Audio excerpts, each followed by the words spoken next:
The following is a presentation of the Mat Talk Podcast Network.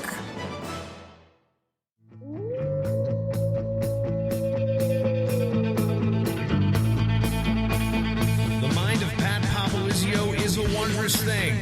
And for you Pac wrestling fans, you'll get to go inside the mind of the Skip each and every episode here on the Pac Mentality Pop-Ins podcast. Now, here's your host, NC State Director of Athletics Digital Communications, Brian Reinhardt.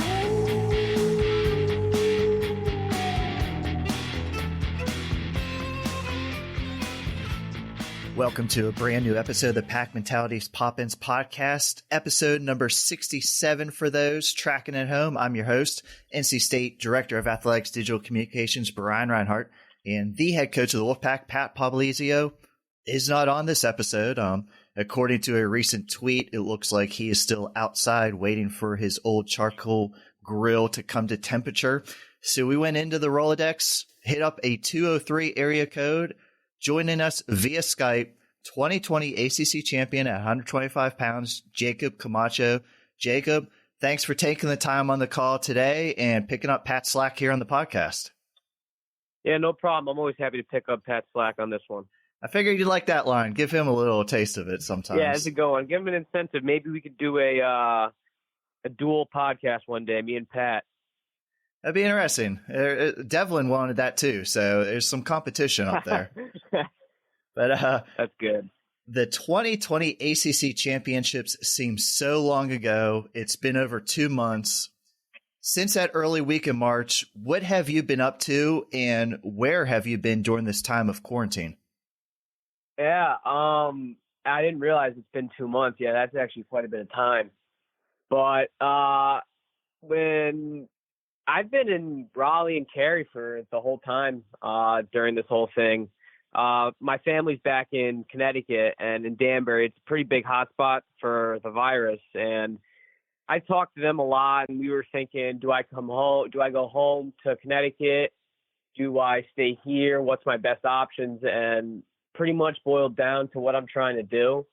And there's more freedom to kind of train, work out, travel a little bit down here. And the first week, everybody on the team pretty much went home, and I stayed here in my house. And it was a little lonely, but it was nice to kind of get some time away from everything and hone in on my thoughts. And ever since then, everything's been going pretty well. My roommates came back. I live with Matt Fields and Jake Cook, and a lot of the other guys I'll hang out with too. So it's been fun, a lot of training, a lot of thinking, a lot of working on the mentality part of things, and just some time away from the mat. I think it's important that I took some time away from the mat and just was a kid for a little bit. So that was pretty cool. We'll get into wrestling, obviously, but I'm sure there are fans and even teammates wondering, how is the golf game? The golf game is currently under works. Very inconsistent. I didn't play too much going through the year, so I'll give myself a little leeway. It's not too hot right now on the course. I actually have some funny stories. When I was golfing with Kevin and one of my teammates, Jared Papsy, it was a terrible day on the course, and I just, right from the first tee box, was hitting terrible. Got about 5 holes in. I was like, you know what? I'm going to call it a day. I started getting super competitive, and I pretty much broke on the course, and I just rode around and pretty much was out in the golf cart. And when I went home, I get a text from Kevin saying, dude, why do you get so competitive when you're playing golf? And so ever since then, I've been working on it. I'll go to the range every now and then, but we're still working on it. Skins game, you and Kevin Jack, who takes the victory? Kevin. I will give Kevin the victory on that one. Okay. Well, he's a little bit older, a little experienced, but what was your a little bit more experience? What was your last round at Lonnie Pool? Oh, last round at Lonnie Pool was a long time ago. Okay. I don't know. I probably shot like a 100 to 105 there. My best round I've ever played at Lonnie, I shot a 95, I think. That was my best round I've ever played there. Okay. It's not bad. Some improvement. Back onto the mat, ACC champion, NWCA second team All-American in your rookie season. How would you assess your first season in the PAC's lineup? An emotional roller coaster.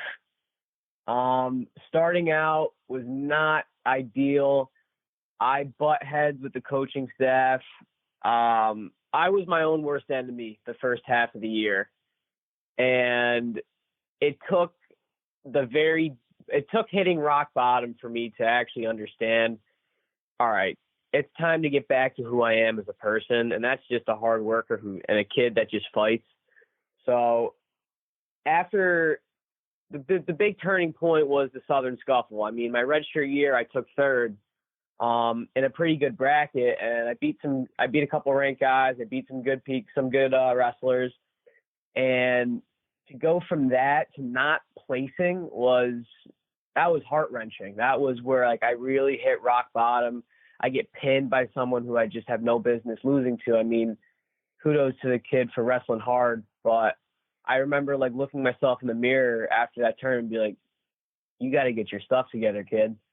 And after that, I told Pat, I was like, listen, I've hit rock bottom, and I'm done fighting it. This is where I came because I know this is the best place for me to be. And I stopped fighting. I became coachable. I got back to the kid that was just honestly willing to die on the mat to do what I love. And everything started coming back. I started wrestling a little better, and each week I was progressing and getting to the ACC tournament. I faced all the ACC opponents, including Mueller. And I was, you know what? There's nothing to lose out here. This is just wrestling. This is what I come to do. I wake up every morning excited to get on the mat, whether it's practice or competing. And this is an opportunity for me to make a name for myself, put myself in position to do something big at the national tournament. And going through that tournament, it was all right, one match at a time, one period at a time, one score at a time. And when I got to the finals, it was just like, all right, cool. I know I can do this. Let's just go out there and have fun, let it fly, don't think, let my instincts take over, and just wrestle hard for 7 minutes. So going through this entire season, it was a roller coaster, and I learned a ton about myself, and I'm still learning a lot about myself. But I would say the whole year is an emotional roller coaster, but I wouldn't change it for anything. Going through a whole season, was it a challenge for you to be at 125? In the beginning, yes. I didn't do it as well. I started too late. I just thought, hey, you know what? It was easy my redshirt year. It's going to be easy this year. The truth was, 2 years in a college lifting, or a year and a half in a college lifting plan, you'll put on a little bit of weight. And so the first couple weeks were pretty tough. The Old Dominion, that was a tough weight cut, but I felt good going into the match. Just didn't wrestle as I planned, but no excuses there. That was a tough match. Kid was very, very tough. And then from there on, it started to get a little bit easier. Southern Scuffle was a 2-day weigh-in. That was kind of tough. As I started getting going, though, I was like, all right, discipline. You know, there's choices I need to make to stay at 25, and I'm going to make those choices because they're in my best interest. So I listened to the advice I was getting from the coaches, from my friends, from people that have been there, done this. And they all told me the same thing. Listen, 25 is where you got to be. Truth is, suck it up, do what you got to do, get down to weight and compete. And I learned to actually enjoy the weight cuts, the pre-match warm-ups, the feeling of being hungry going into weigh-ins, the feeling of waking up hungry. I enjoyed it because it almost made me feel alive in like a crazy way. And it was like, I am only going to get this for another 3 more years. So I'm going to enjoy the hunger figuratively and literally. So were you saying you got too jacked over last summer lifting weights? I wouldn't say that. I had I had a little bit of that Puerto Rican and Mexican body fat hanging off, but we shaved that off towards the end of the year. Since March, what is one food that you have enjoyed that you don't eat during the season? Oh man, cereal, hands down. Wow. Any particular brand? I could go. Man, let's see. I can usually do everything, but I'd have to say Lucky Charms is probably my top cereal, and I could probably go through a whole box no problem. Wow. Okay. Jumping way ahead to the ACC Championship, the Pack was looking to repeat as team champions, and you obviously wanted to leave your mark in your first try. You knew you had Melendez from UNC up in that first semifinal, and it was pretty clear Mueller from UVA would be in the finals. And you just talked about it. You came off some good duels. What was your mindset going into the ACC Championship? Let it fly. There's not much more I like to do than go out there, put on a singlet that says NC State and wrestle.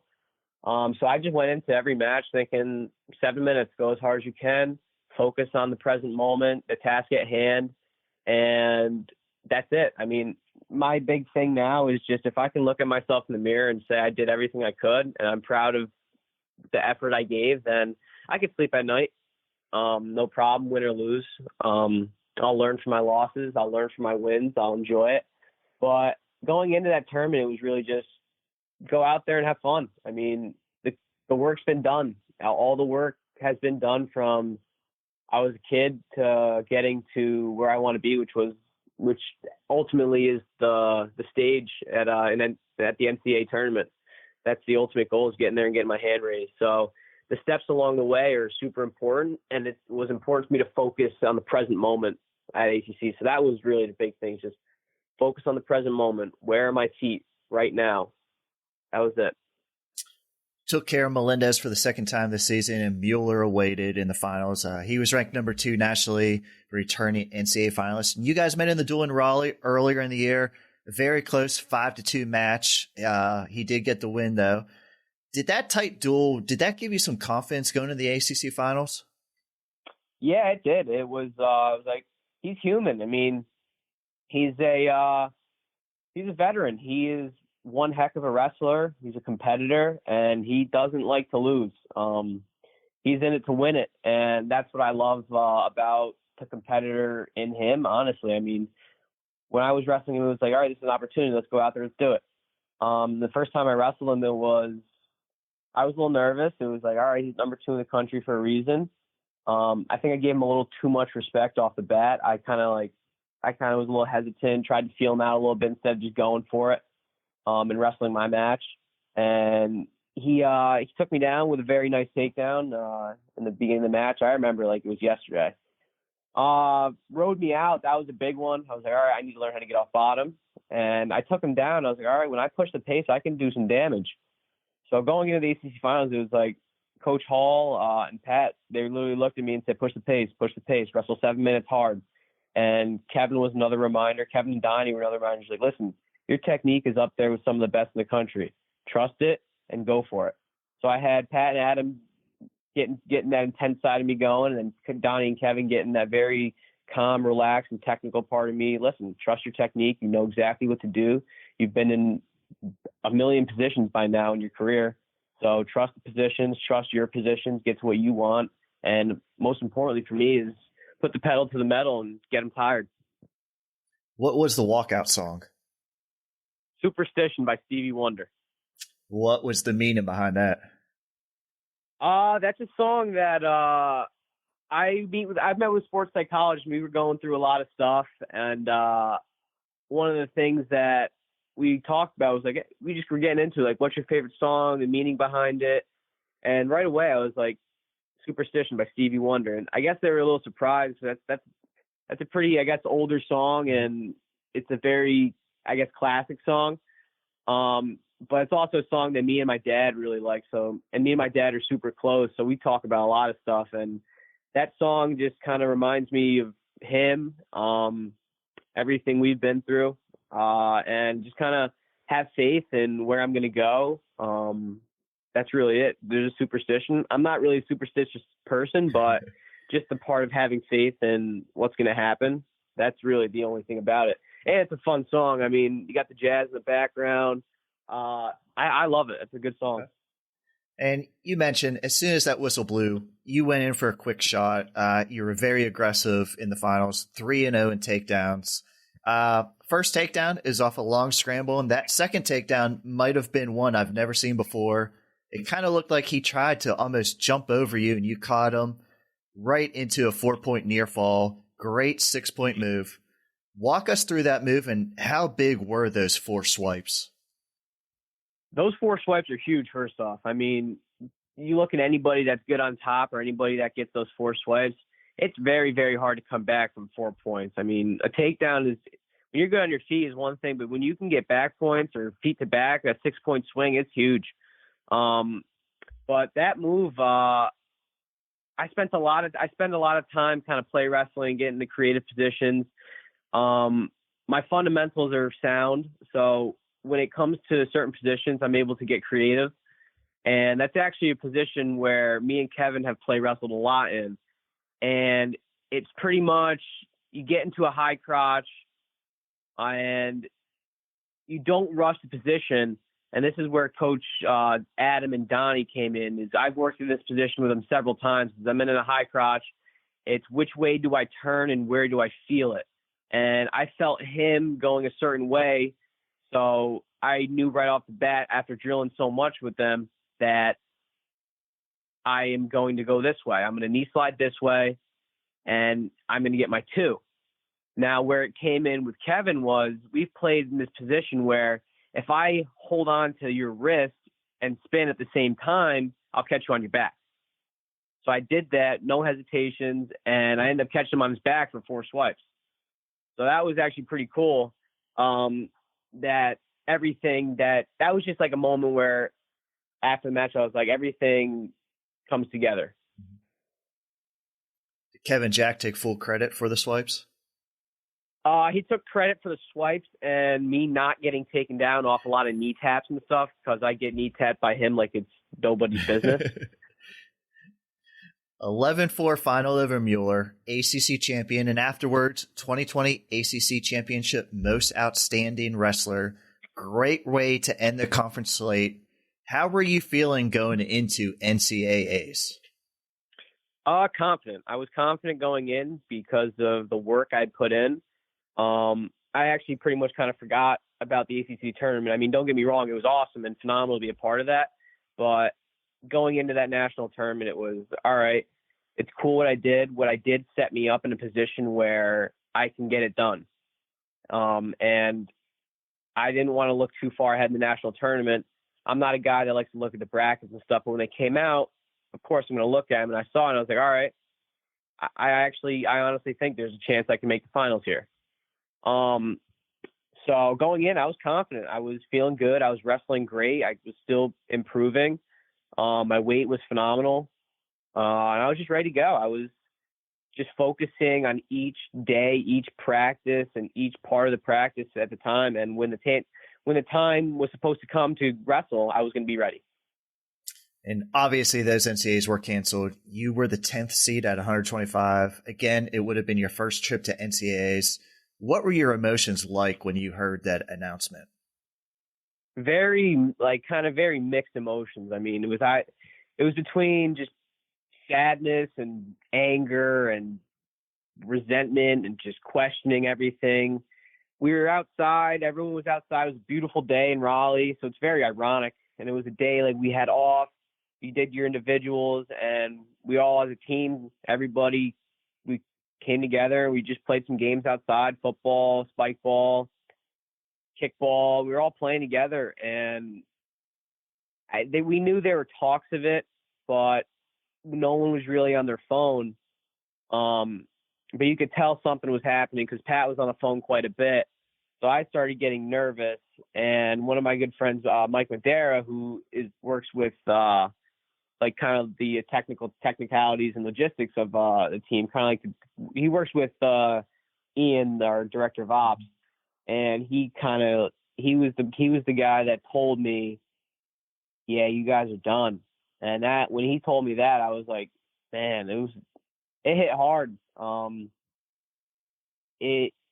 Looking back on it, it was just brutal because I didn't want to say anything to anybody else. I tried to hide it because I wanted everybody to know at the same time, but it was hard. So I was pretty much tearing up on the side, like sitting down, like just questioning everything and like upset at the whole situation.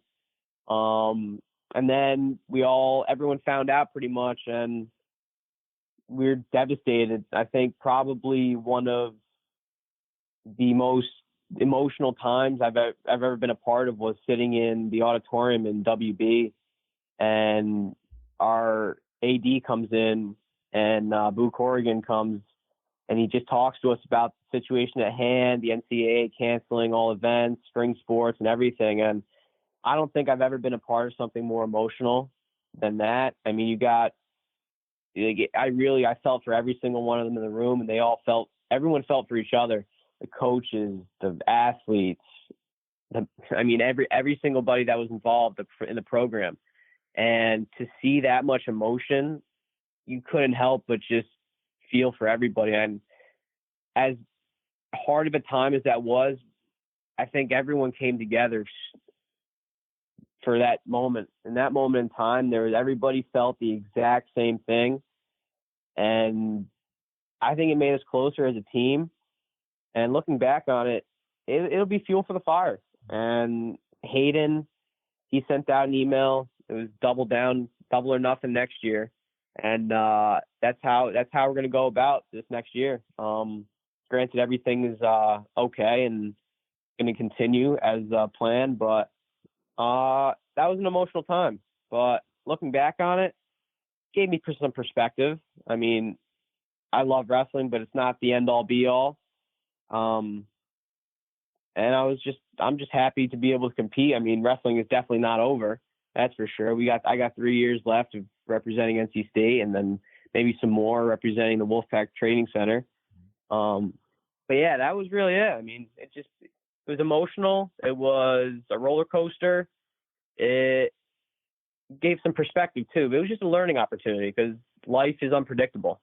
I was going to say, during this time now, has this been the most time you spent away from the mat? And just how kind of weird is it right now for a college wrestler? Yeah, it's a little awkward. You kind of got to get creative with workouts. You got to focus a lot on the mentality of everything. It's definitely awkward not being able to wrestle, but at the same time, it also gives you some time to learn. The truth is, I'm not going to forget how to wrestle. Nobody at a high level is going to forget how to wrestle. My goal, what I've been working on is my mind. I mean, sharpening my mind, making it bulletproof, working on mental toughness, continuing to learn a lot about myself, pushing myself to limits that I didn't know I could go. It's definitely awkward though. It's weird. I can't really travel anywhere, but 'cause that's just another thing I like to do. But it has been nice. I mean, it's a break that's well needed, and the 10 years I've spent wrestling, I don't think I've ever took this long of a break. Maybe it was needed for me to just kind of take a break and then refocus when the time's right. We interrupt this interview to bring you a very special announcement from the Pack Mentality Pop-Ins podcast. Now in its third season covering the Wolfpack wrestling team, the Pack Mentality Pop-Ins podcast has featured such guests as world medalists, NCAA champions, MMA world champions, and a pair of WWE Hall of Famers, in addition to current and past members of the NC State wrestling staff and team. It was the very first podcast hosted by a school devoted to college wrestling, and it was also the very first podcast produced by NC State Athletics. If you are an NC State wrestling fan, we encourage you to subscribe and download to the Pack Mentality Pop-Ins podcast to catch great interviews and get the behind-the-scenes information on the Wolfpack wrestling team. Just search hashtag Pack Mentality on your favorite podcasting platform. Going to have you put your coaching hat on here a little bit. We're going to talk about some future members of the Pack. Even more wrestlers from Danbury, Connecticut will be joining you in the wrestling room this fall. But first, I have to ask your opinion. Before you came down to Raleigh, summer of 2018, Kevin Jack was on the podcast, fellow Danbury product. He wrapped up his senior season. I asked who would win between you two. He proudly said himself, of course. He called it at least a major, maybe a tech if you chose down. So I'm asking you, 2 years later, you versus Kevin. He might have a little bit of weight on you right now, but what would the outcome be? That's tough. I'd say I got him on my feet. I think I got him on my feet. He's got me on top. I'm going to say I take him down 4 times, so I'm going to go up 8-4. He's going to go top. He's going to turn me twice for 2 counts, so it's going to be 8-8 going into the third. He's got riding time. I'm going to end up in bottom. I get out. It's 8-9, but he's still got riding time. 9-9 going into overtime. Wow. It's going to go through an entire overtime session. Then we're going to go back to sudden death on our feet. He's going to gas out, and I'm going to come away with the victory in the last 15 seconds. He's going to take a shot, and I'm going to reattack and score. Okay. So that's the strategy, just gas him out? That's going to be the strategy. Is I need to – he doesn't gas very easily at all still. So I would need to take him about 15 minutes into a match, so I need to take him pretty much to the second sudden death, and then that's where I'd get him. Okay. And I have to ask, too, I saw Kevin did it. You did it. Your future teammate, Ryan Jack, also this past season. What is up with the Danbury wrestlers bleaching their hair blonde? I really wish I actually understood that whole thing. I've been doing it we've been all doing it since we were in 5th grade, which is crazy. So if we start going bald early, we all know why. But I guess they just did it one year right before the finals of our county tournament. And ever since then, they did it every year, and it just became a tradition. So as much as you don't like the tradition sometimes, you kind of just got to keep it going. But yeah, that's a lot of other teams do it, but it's an odd tradition in the way that we do it in between the semifinals of a tournament and the finals. So literally semifinals, you'll be wrestling with brown hair, and then in the finals, you're wrestling with blonde hair. So it's a super it's a weird but fun thing that you do with the team. It's team camaraderie. It's fun. It is what it is. The worst part is you're going to have to dye it back. Especially when you're a junior or senior, you got to go to prom. You don't want to go to prom with brown hair on the sides and pretty much yellow to white hair on the top of your head. It's man, this is the terrible timing. It takes 6 months to get out of your head. Ryan's actually still fighting that battle now. He's still got blonde in his hair now. I know this is turning into a hair discussion, but what about Kevin's flow right now? I mean, he's very proud of that. Kevin and Donnie have been growing their flow out for a long time. I was in the mix for a little bit. I had really long hair going up to preseason, and then I just couldn't take it anymore. But they stayed strong and kept it going. Donnie's still going strong. Very impressive. I got to give all props to him. Kevin actually got his cut a little bit. So he's still got a little bit of flow, but it was impressive. It was a long run, and it was definitely impressive. Donnie, yeah, he'll probably be listening. You took the cake on the hair. Congratulations. We mentioned Ryan Jack, top 50 recruit, 4-time state champion. He's going to be joining the pack very shortly, coming in as a 141. Give us a scouting report on Ryan and what fans can expect. Ryan is a winner. He is going to win. Ever since he was a little kid, me and him used to butt heads with everything, whether it was football or soccer, anything. We would get so competitive, and literally everything we would do. And I always would get the better of him in practice for the most part because I was just always bigger and older, and I was getting better. But there was this one day where we were wrestling, and I will never forget it. And he beat the crap out of me one day. It was just he was on that day, and he was wrestling phenomenal. And I just remember him getting so mad, and it just started getting physical. And I'm sure he remembers this day. It was, I don't know if it was my junior, I think it was my senior year, and he was a sophomore, and he was getting bigger, and he was getting really good. And he beat the crap out of me for about 20 minutes. And I don't think, and there's not a day where he will, sometimes he'll remind me of it, but I know for a fact he knows. He's I've heard it a couple times, and even our coach John Deagle and one of my friends Khalid, he'll bring it up. You remember that time where RJ he put it on you for 20, 25 minutes. And right then and there, I was this kid's going to be something special, and he's proven it. He's won at some of the highest levels. He's beat some of the best guys in high school. And I think he's going to transition very well to the college scene. He's a tough kid. He's a workhorse. He really is. I wrestle with him all the time. He's a tough kid, like I said. And I hope to see him do better than me and better than Kevin, honestly. And I think he can do that. He's a winner. He's technically sound. And I think I look forward to being on a team with him again. It's going to be very, very cool. Another Danbury product who spent his senior season at Iona Prep in New York, AJ Kovacs, is another ranked wrestler joining the program. You've known him for a very long time as well. He's going to be coming in 157, 165. Tell us about AJ as a wrestler. AJ is tough. He's tough as nails. He's a kid that's going to run through a wall for you, and he won't break. I don't think I've ever seen him break in a practice, and we've been through some pretty tough practices together at Empire with John Deagle. John's put us through some tough stuff, and I don't think I've ever seen AJ break once.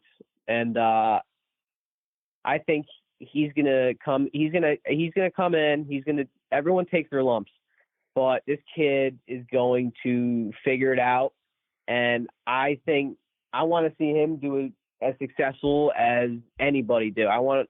When I grow up with these kids, I know exactly what they're made of, and I think it'd be absolutely phenomenal to have all three of us win a national title on the same team. That's where I'm at with this whole thing. I want to win a team trophy. I want to win a team national title. I want us three and everybody else to win an All-American. And I think AJ, for as tough as he is, he's technically sound. He's going to be very, very tough to beat because he's willing to go to the deepest of waters, and he'll drag you down, no problem. And I look forward to it. He's strong, super strong, not afraid to go for it all. He'll go for a throw. He'll go for stuff that you just wouldn't see, and that's what makes him dangerous. Is he'll go for it. So I look forward to putting on some performances for the home crowd. It'll be three guys in the roster, hopefully from Danbury, and it'll be nice to put on some performances. Going into the student side of student athlete, a huge congratulations to yourself. Named a 2020 NWCA Scholar All-American, one of an all-time best six this year from the pack. And you've had some great accomplishments on the mat, but how proud are you, and probably more so your parents are of you, of your work in the classroom thus far? Yeah. I would say, honestly, that's probably one of the more proud things I don't know how to really put it, but I'm more proud of that than I am of how my season did at 180. Because my grades did a 180 as well. The first half of the year, like I said, I pretty much was battling my own demons inside me, and I didn't do too well at all. I probably had one of the worst GPAs I've ever had. From high school to college, and it was somewhere in, like, I'll be honest, it was probably like a 2.2. It was not good at all. And I heard it from the coaching staff. I heard it from Kevin. I heard it from my parents. They were just like, listen, you got to get your stuff together. And I was like, you know what? Yeah, you're right. I do. You know what? I remember listening to, I talked to John Deagle a lot, and he told me one thing. He said, how you do anything is how you do everything. And if you want to be a national champ, you need to have a 3.5. That's just how life works. It's how you do anything is how you're going to do everything. So when you put 100% effort into one thing and 50% in the other thing, you're not giving your best effort.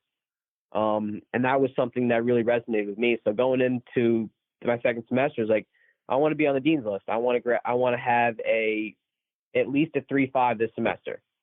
And I ended up with at least a 3.5, and it was definitely sweet. I remember texting my dad, and my dad was more so proud of that than he was of any wrestling accomplishment, because that's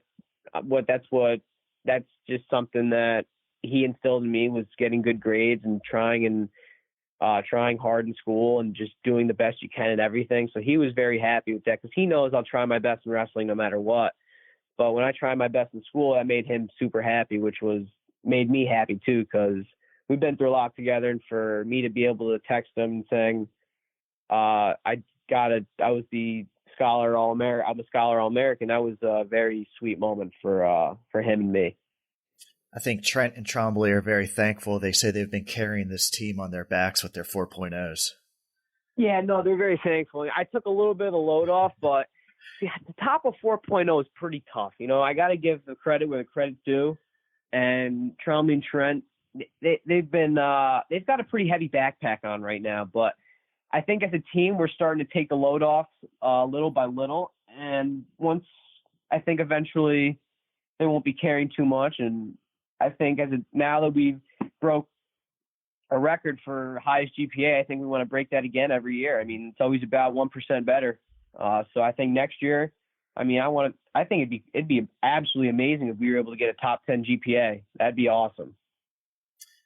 No in-person classes here at NC State this summer, but looking more and more like a return to students being back on campus in the fall. What does your summer look like? A lot of training. When I'm getting back on the mat, training, focusing on the little details, a lot of mental work, a lot of reading, a lot of film watching, and a lot of fun. I mean, I think fun's just as important as the training. If I'm not having fun, then there's no point of doing it. So me working out and me training is absolutely fun, and me jumping off cliffs in the water is fun. Me going skydiving is fun. I'm just looking forward to making the most out of my summer. I mean, that's all I want to do is just live it up, really. A lot of wrestling, a lot of training, and a lot of adrenaline stuff. That's my summer. Have you turned into a cross-country runner at all during this time?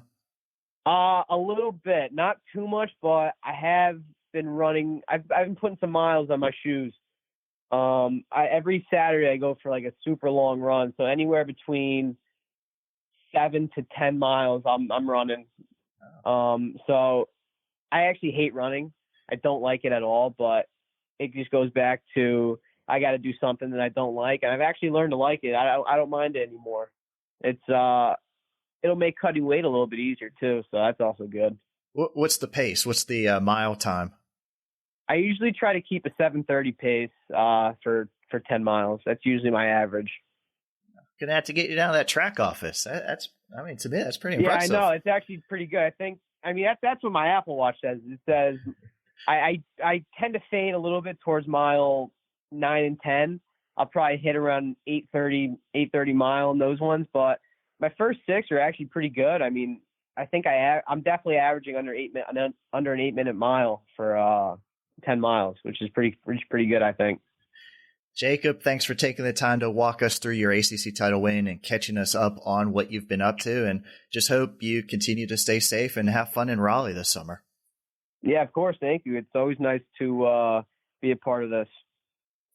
I want to thank everybody for listening today. This is your Pack Mentality Pop-Ins podcast covering all things NC State wrestling. Until next time, Wolfpack wrestling fans, go Pack.